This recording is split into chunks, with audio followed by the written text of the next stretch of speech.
I want to play you something that Upgrade Albo said about the Qantas upgrades he got, something that actually makes no sense. And I'll show you something that perhaps might explain it, a plaque on the home of the Qantas executive who handled his upgrades. Now, I know the Prime Minister wants you to think this issue is now over. But actually, is it?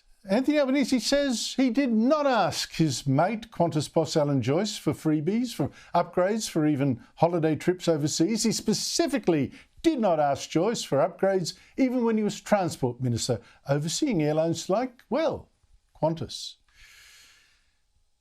But the first odd thing about this is Albanese still hasn't dared come out of hiding to say all this personally.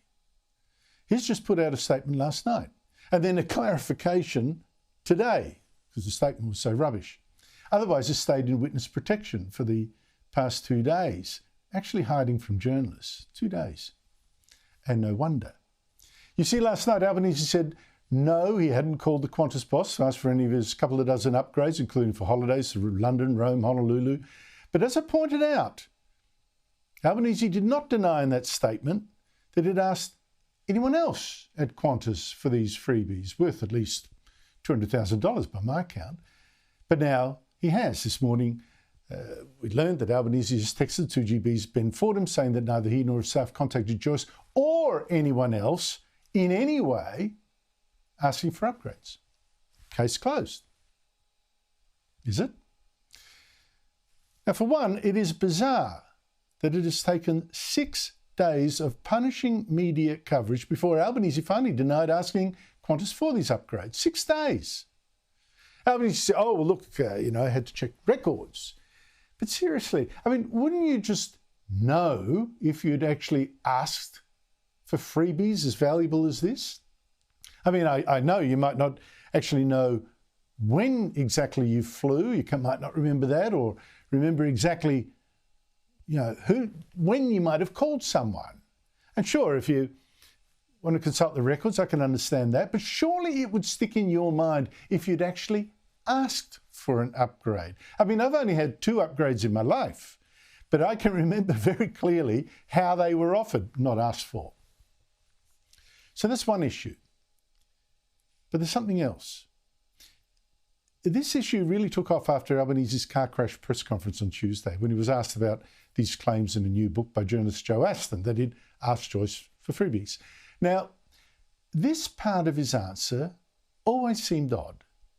But today a top Australian travel agent rang me and emphasised to me that what Albanese says in the piece I'm going to play you is bizarre. It cannot be right. Did you call Alan Joyce personally for these upgrades? Look, the idea Qantas have a number in terms of bookings that are private bookings. Let's go. So, Qantas has a number for bookings that are private bookings. Well, I'm just wondering why Anthony Albanese wouldn't even mention that if he says he hasn't contacted anyone at all about upgrades. But anyway, that's already strange.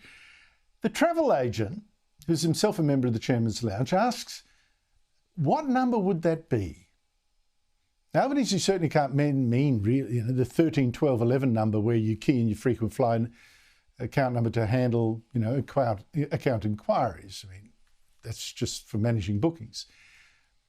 Sure, maybe you can call each Chairman's Club Lounge, but they don't really handle requests for upgrades. And only the Qantas boss can approve guaranteed upgrades in any case. But so Albanese has a number for private bookings. What number would that be? Because as this travel agent told me, how would Qantas actually know whether the customer ringing is corporate or private? It's private bookings, says Albanese, or in business or a private holiday. There's no number for just anyone ringing up for that kind of thing. Private number. Could it have been for Andrew Parker on the right here, who was the executive that Sherry Markson said last night personally handed Albanese's flight upgrades personally? In fact, a grateful Albanese officially opened Parker's home. You can actually even see the plaque there on that home to mark that big day.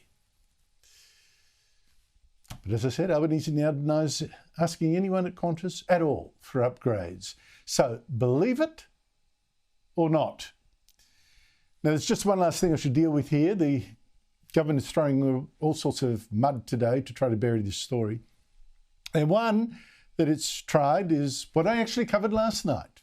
And I want to repeat it.